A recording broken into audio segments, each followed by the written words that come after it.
भगवान श्री कृष्ण के सिरदर्द की कहानी। द्वापर युग में घटित कृष्ण और राधा की कहानियां कौन नहीं जानता।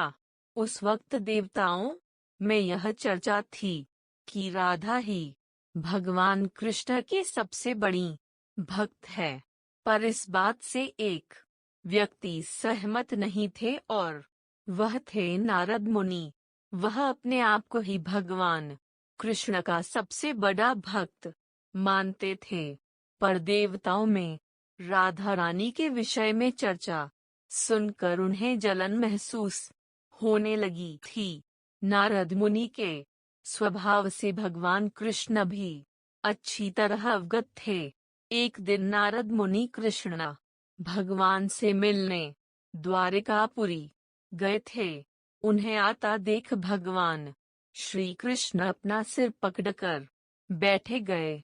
मुनिवर ने उन्हें देखते ही पूछा, क्या हुआ प्रभु, आप यूं सिर पकड़कर क्यों बैठे हैं? उस पर द्वारिकाधीश ने उत्तर दिया, मुनिवर, आज हमें सिर में बहुत पीड़ा हो रही है।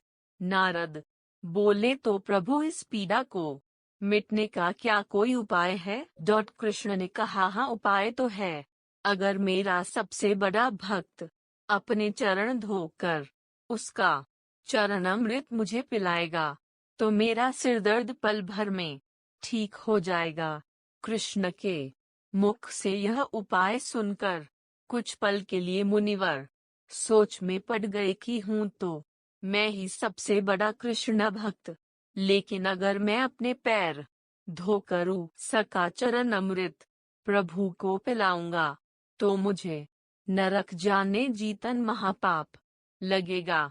परंतु राधा को भी तो सब कृष्ण का बड़ा भक्त मानते हैं। इतना सोचने के बाद भगवान कृष्ण से आज्ञा लेकर नारद तुरंत राधा रानी के महल में जा पहुँचे और उन्हें प्रभु के सिर में हो रही पीड़ा एवं उसके उपाय के बारे में वह वृतांत सुनाया।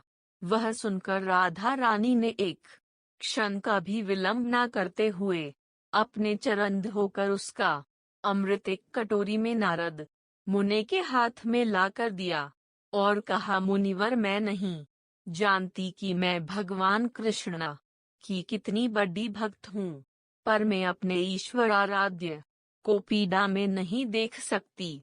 राधा के मुख से वह सच्चे भक्ति भाव के शब्द सुनकर नारद मुनि की आंखें खुल गई और वह समझ गए कि राधा रानी ही कृष्ण की सबसे बड़ी भक्त है और प्रभु श्री कृष्ण ने यह लीला मुझे समझाने के लिए रची थी।